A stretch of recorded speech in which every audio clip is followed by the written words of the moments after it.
चला मंडळी, नवरात्राचे आता फक्त 2च दिवस राहिलेले आहेत आणि म्हटलं चला यात्रा वगैरे काही करून झालेली नव्हती, तर आज आम्ही सगळे निघालोय यात्रेला।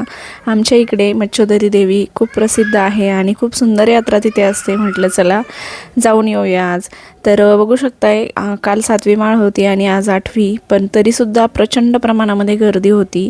आणि इथे ना नारळ फोडण्यासाठी असं म्हणतात की मुलांच्या हाताने फोडावं, पण आता इथे कोणी सापडत नव्हतं तर मीच फोडून घेतलं आणि मस्त निघालेलं होतं आमचं नारळ। त्यानंतर इथे पायऱ्या आहेत आणि बरेच जण ना ज्यांचे नवस बोललेले असतात ते पूर्ण पायऱ्यावरती नारळ फोडतात।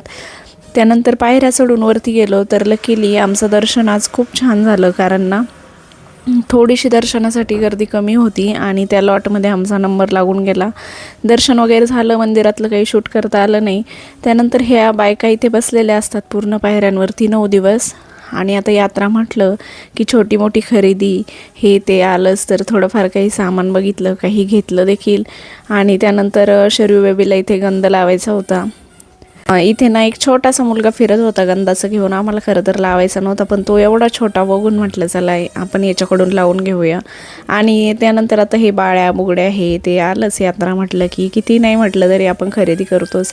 घरी आल्यानंतर घटाची पूजा वगैरे केली, दिवाबत्ती वगैरे केली आणि आज उपवास देखील होता, तर फराळ पाण्याला लागलो।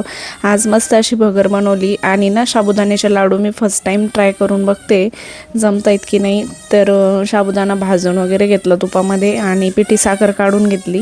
त्यानंतर मग पिठी साखर त्यामध्ये मिक्स करून घेतली आणि छान असे गरमागरमच हे लाडू वळून घ्यायचे असतात। पण झालं असं ना की माझ्याकडून थोडंसं भाजण्यामध्ये, त्यानंतर बॅकग्राऊंडला तुम्हाला पिपाणी पुंगाणीचा आवाज येतच असेल। यात्रा म्हटलं की हे असं, आणि शरयूचं कंटिन्यू ते वाजवणं चालू होतं।